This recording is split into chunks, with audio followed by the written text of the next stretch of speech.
Hi friends, welcome to Chandra's Kitchen. இதுவரைக்கும் சந்திராஸ் கிச்சனை subscribe செய்யாதவர்கள் ரெட் கலர் சப்ஸ்கிரைப் பட்டனை பிரஸ் பண்ணி சப்ஸ்கிரைப் பண்ணிக்கோங்க.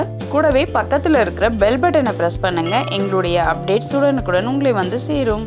இன்றைக்கி நம்மளுடைய நிகழ்ச்சியில் நம்ம பார்க்க போகிறது வெஜ் பிரியாணி. இது எல்லாருக்குமே ரொம்ப பிடிச்சமான ஒரு பிரியாணி. இது கூட பார்த்தீங்கன்னா நம்ம கேரட், பீன்ஸ், பட்டாணி, அதுக்கப்புறம் மீல் மேக்கர் போட்டு இன்றைக்கி செஞ்சுருக்கோம். இன்னுமும் வந்து பார்த்திங்கன்னா இது கூட உருளைக்கிழங்கு, காலிஃப்ளவர் கூட போடலாம். ரொம்ப நல்ல டேஸ்ட்டு கொடுக்கும் இந்த மாதிரி நம்ம போட்டு செய்யும் பொழுது. இப்போ நம்ம வெஜ் பிரியாணி எப்படி செய்கிறதுன்னு பார்க்கலாம் வாங்க. ஒரு குக்கரில் 3 ஸ்பூன் எண்ணெய் விட்டுக்கோங்க. 1 ஸ்பூன் நெய் சேர்த்துக்கோங்க. நெய் வேணான்றவங்க 1 ஸ்பூன் எண்ணெய் எக்ஸ்ட்ரா சேர்த்துக்கோங்க. பட்டை, பிரிஞ்சி இலை, சோம்பு இது சேர்த்துக்கோங்க. அடுத்தது ஒரு கல்பாசி, நட்சத்திரப்பூ, ஏலக்காய் 2 இதை சேர்த்து நல்லா வந்து வறுத்துருங்க. அடுத்ததாக வந்து பச்சை மிளகா வந்து சேர்த்துக்கோங்க. நான் வந்து பார்த்தீங்கன்னா 400 கிராம் அரிசி எடுத்திருக்கேன். இந்த 400 கிராம் அரிசிக்கு வந்து 8 பச்சை மிளகா எடுத்திருக்கேன். உங்களுடைய காரத்துக்கு ஏற்ற மாதிரி நீங்கள் இதை கூட்டவோ குறைக்கவோ செஞ்சுக்கோங்க. வெங்காயம் 2 வந்து நான் தழையாக அரைஞ்சி இந்த மாதிரி சேர்த்துருக்கேன். சேர்த்துட்டு இப்போ இதை நல்லா வதக்கிடலாம்.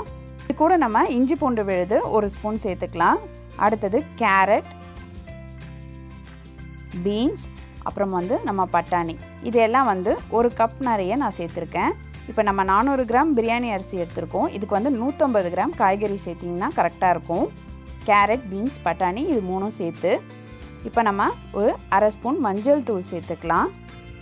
இப்போ எல்லாத்தையும் சேர்த்து நல்லா வதக்கிடுங்க. வெங்காயம் பாதி வதங்கும் பொழுதே நம்ம இந்த காய்கறியெல்லாம் சேர்த்து வதக்கிறதுனால சீக்கிரமாக எல்லா காய்கறியும் நல்லா வதங்கிடும். அது மட்டும் இல்லாமல் எண்ணெயில் வதங்கிறதுனால இது நல்ல டேஸ்ட்டாகவும் இருக்கும். நாட்டு தக்காளி 2 வந்து நான் கட் பண்ணி சேர்த்துருக்கேன். சேர்த்துட்டு இப்போ இதை நல்லா வதக்கிடலாம்.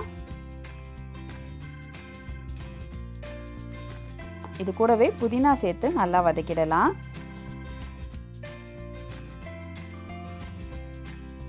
இப்போ தக்காளி ஓரளவுக்கு வதங்கியிருக்கு.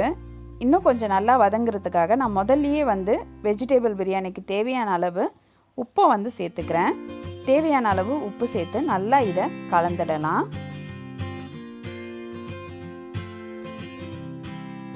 இப்போ இது நல்லா வதங்கிடுச்சு. நான் 400 கிராம் அரிசிக்கு தேவையான அளவு தண்ணியை வந்து இதோடு சேர்த்துக்கிறேன். அதாவது 2 கிளாஸ் நிறைய அரிசி எடுத்தேன். அதுக்கு வந்து நான் 4.5 கிளாஸ் தண்ணி வந்து வச்சுருக்கேன்.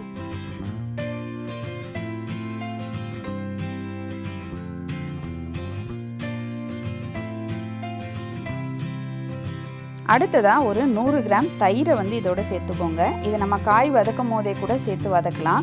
நான் வந்து தண்ணி கொஞ்சம் வந்து ஊற்றின பேருக்கு தான் இதை சேர்த்துருக்கேன். இது கூட வந்து நம்ம பிரியாணி மசாலா வந்து பார்த்திங்கன்னா 2 டேபிள் ஸ்பூன் சேர்த்துக்கோங்க. 400 கிராமுக்கு வந்து 2 ஸ்பூன் கரெக்டாக இருக்கும். அடுத்தது 1 ஸ்பூன் மிளகாய் தூள் சேர்த்துக்கோங்க. இது ஆப்ஷனல் தான். பச்சை மிளகா குறைச்சிங்கன்னா நீங்கள் வந்து மிளகாய் தூள் சேர்த்துக்கலாம். சப்போஸ் நீங்கள் பச்சை மிளகா கூட போட்டிருந்தீங்கன்னா மிளகாய் தூள் சேர்க்க தேவையில்லை. இப்போ இது எல்லாத்தையும் சேர்த்து நல்லா கலந்துடுங்க.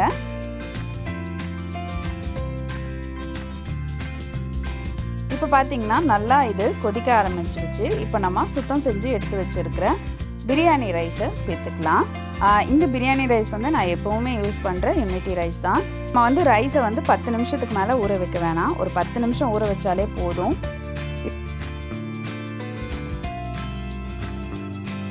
இப்போ வந்து பார்த்திங்கன்னா நல்லா இது வந்து உப்புமாக்கு தெரிக்கிற மாதிரி தெரிக்க ஆரம்பிச்சிருச்சு. இப்போ நம்ம வந்து ஒரு வாட்டி நல்லா கலந்துடலாம்.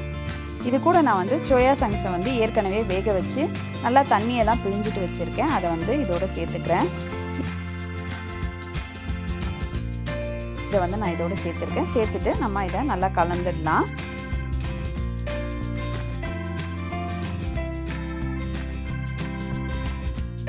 இப்போ நம்ம குக்கரை மூடி போட்டுடலாம். எப்போவுமே சாதம் வந்து உதிராக வரணும் அப்படின்னம்னா நம்ம வந்து ஒரு 2 நிமிஷம் கழித்து விசில் போடுறது நல்லது. அப்போ வந்து உங்களுக்கு சாதம் நல்லா உதிரியாக வரும்.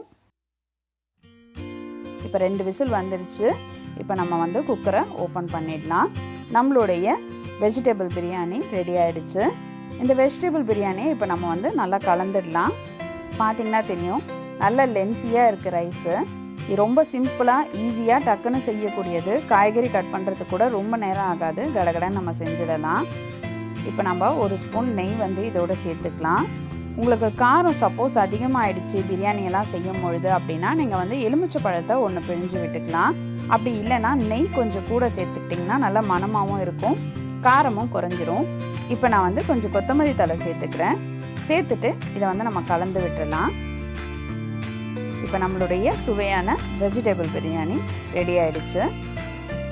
நீங்களும் இந்த வெஜிடபிள் பிரியாணியை உங்கள் வீட்டில் செஞ்சு பாருங்கள். உங்களுடைய ஃபீட்பேக்கை எங்களுக்கு சொல்லுங்கள். மேலும் இது போன்ற சுவாரஸ்யமான தகவல்களை அறிந்து கொள்ள சந்திராஸ் கிச்சனை சப்ஸ்கிரைப் செய்யுங்கள். உங்களுடைய கமெண்ட் பாக்ஸில் போடுங்க, லைக் அண்ட் ஷேர் பண்ணுங்கள்.